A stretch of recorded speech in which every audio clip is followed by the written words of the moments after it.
There's a 10-year window that decides your whole retirement, and most folks sleep clean through the first half of it.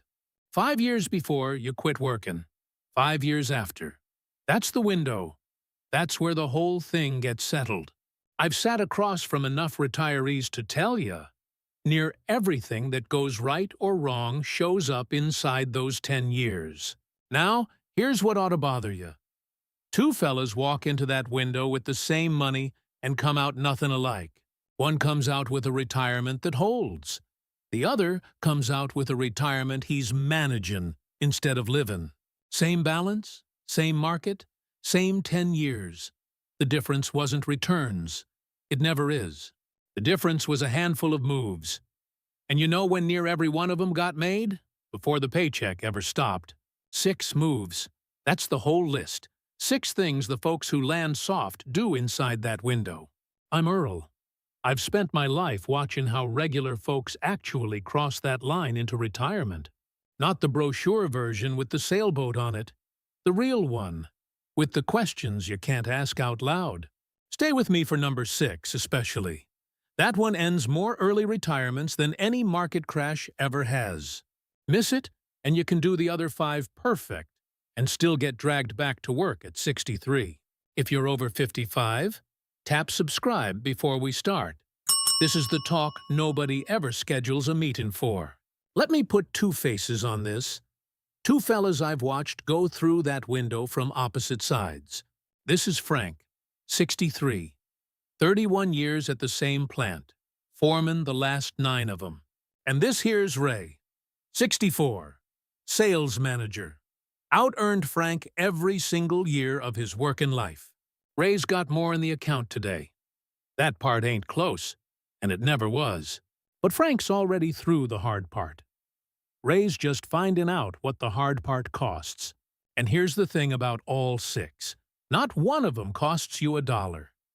They're decisions, folks, not purchases. Move number 1. The ones who land soft plan for a retirement date they didn't get to pick. Ask a fella when he's retiring, and he'll hand you a year like it's a train schedule. 67, he says. Here's what the numbers say about that schedule.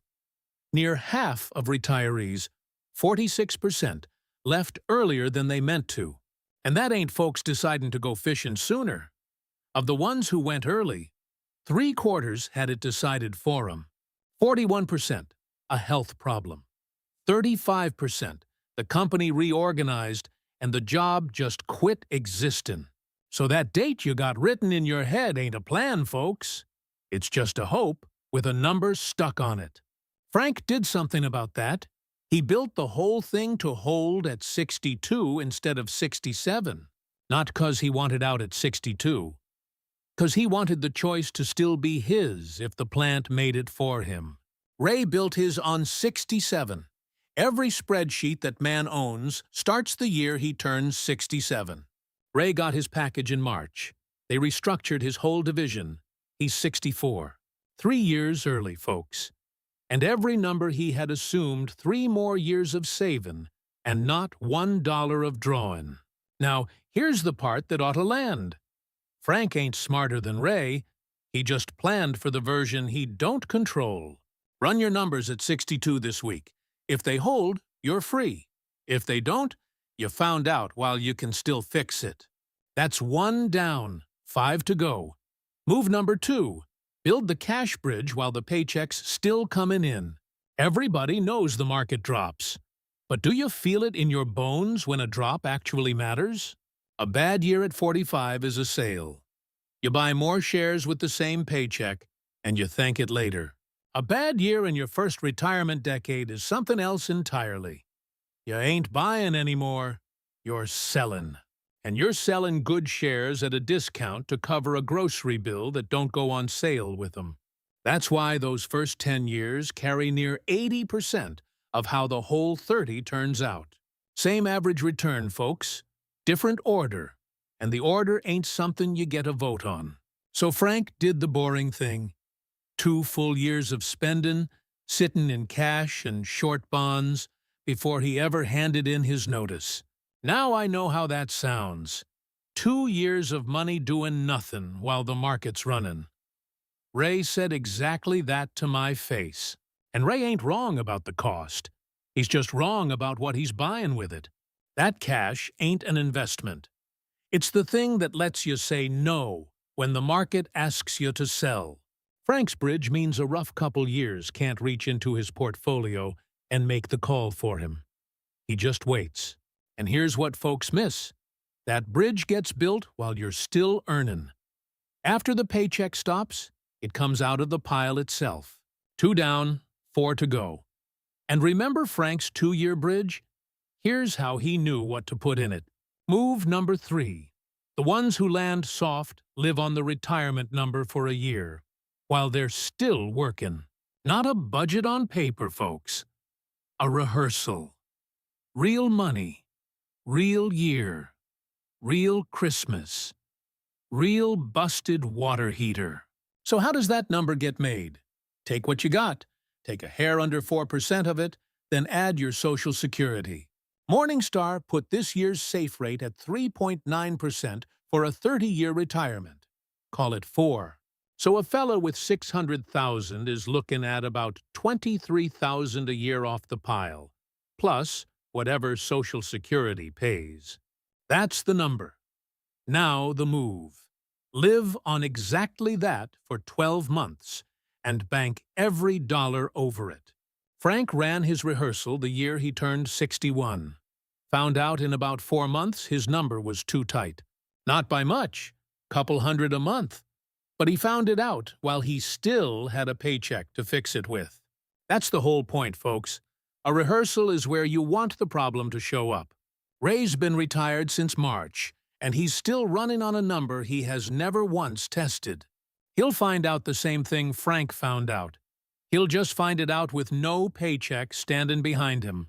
And there's a bonus nobody mentions. Every dollar you bank during that rehearsal year becomes the bridge from move 2. All right, hold up. Before number 4, let's complain about something together for a minute. Can somebody explain why a man who worked 30 years at one company has to prove he worked there? 3 departments, 2 of them closed, and a pension office that answers the phone on Tuesdays, apparently.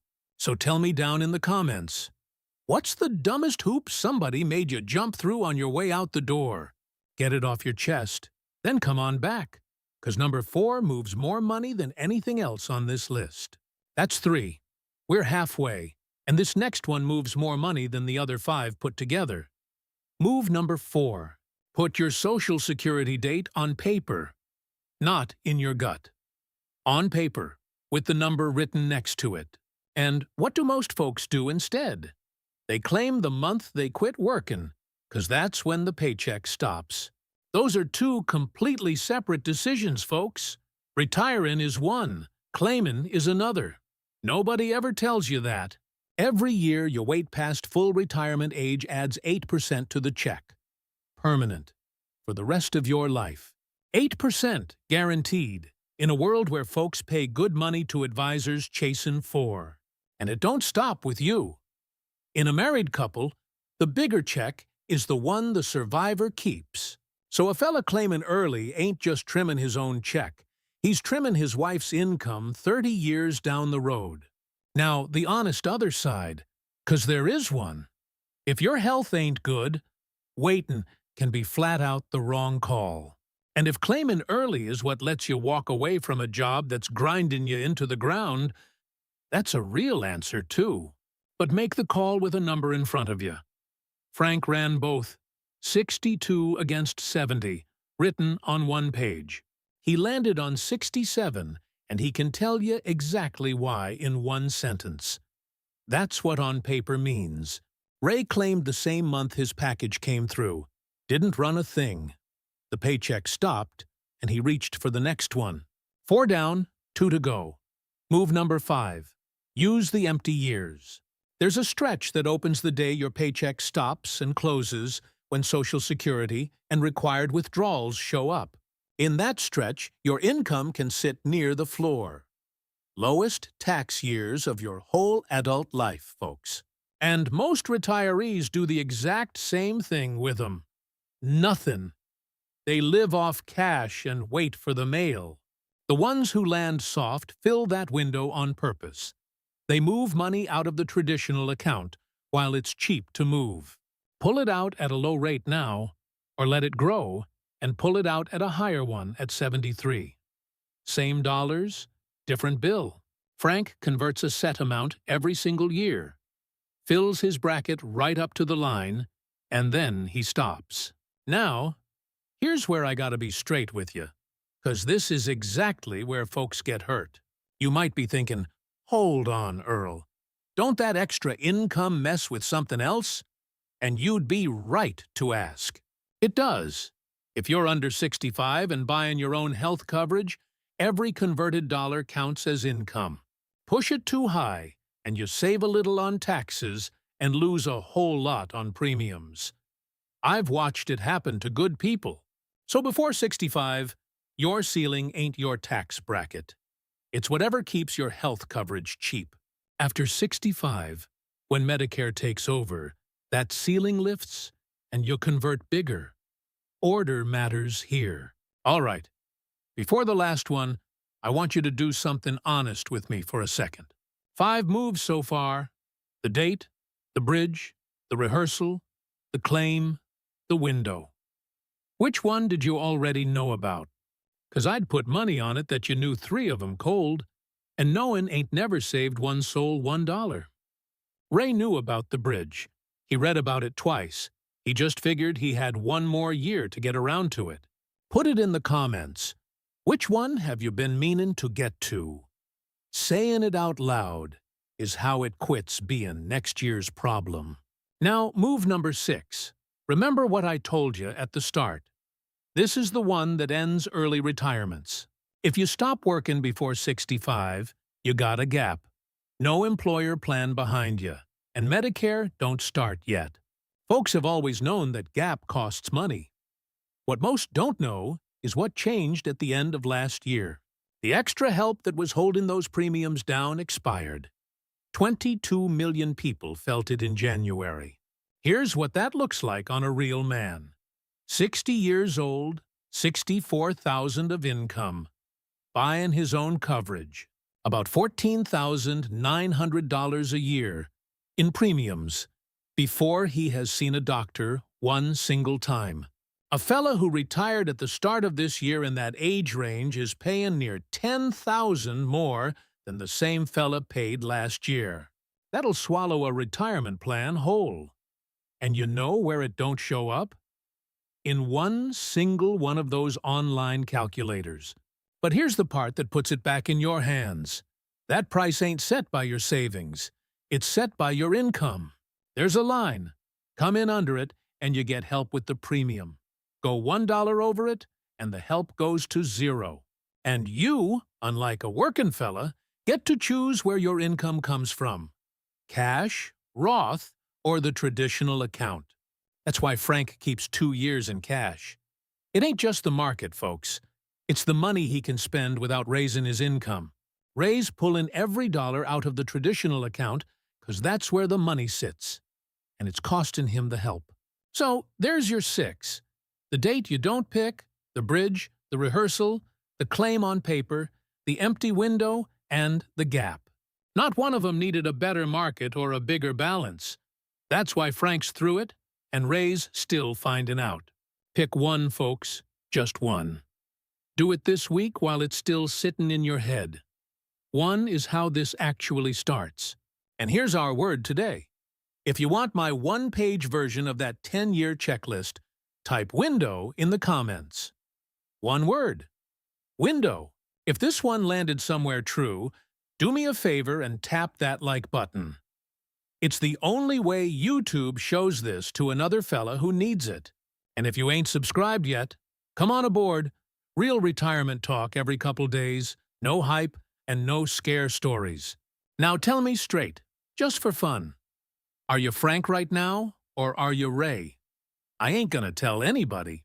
And which of the 6 have you already done? I'd bet more of you ran the rehearsal than you think. Know your window, plan for the date you don't pick, and get through it on purpose. This is Earl. Take care of yourselves, folks.